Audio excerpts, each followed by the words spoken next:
Vous aussi, vous trouvez qu'il faut absolument compenser les exonérations? C'est-à-dire que ce qui est pris à la Sécu d'un côté, il faut vraiment lui rendre? Oui, honnêtement, Oui. je le pense. D'abord, bon, il se trouve que j'étais avec Simone Veil en 94 lorsque je lui ai proposé cette règle du jeu. C'est vous à l'origine du... Ben oui, donc il faut que j'accepte. faut être cohérent, là. Donc je peux. Non, mais pourquoi je le pense? Parce que je pense effectivement qu'il faut des relations de jeu claires entre l'État et la sécurité sociale. La contrepartie, en revanche, c'est que la sécurité sociale ne demande pas à l'État de faire ses fins de mois, si j'ose dire. C'est de dire, eh bien, on a des règles du jeu claires sur les ressources, et en contrepartie, on a cette vision de l'équilibre.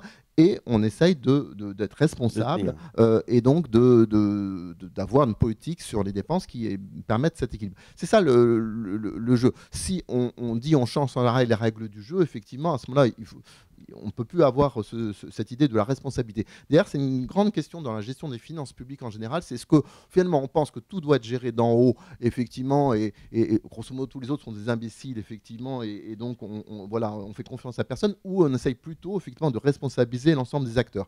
Toute la construction des finances sociales et du système de santé, et on pourra reparler peut-être de l'ONDAM, mais avec notamment aussi les professionnels de ville, c'est de dire on essaye de responsabiliser, de dire effectivement on essaye de créer un système qui font que les acteurs sont responsabilisés. Moi, c'est ce en quoi je crois. Et co-gère un peu, comme en Allemagne? Absolument. C'est-à-dire, effectivement, il ne faut pas être dans un système où on vous dit vous êtes des imbéciles, effectivement, et moi j'ai décidé d'en haut, et ensuite vous appliquez, etc. Je sais ce qui est bien pour vous, mais comment je peux co-construire avec vous? Moi, je pense que tout l'enjeu du système de santé, c'est de plus co-construire avec les acteurs, et sans doute aujourd'hui, demain aussi sur les territoires, puisqu'il va falloir décloisonner et avoir beaucoup plus de fonctionnement entre les acteurs. Parce que les gains potentiels du système, parce que oui, il y a des questions quand même de maîtrise de la dépense, ça existe effectivement, et on dépense plutôt fortement en France sur le système de santé par rapport aux autres pays, on le sait.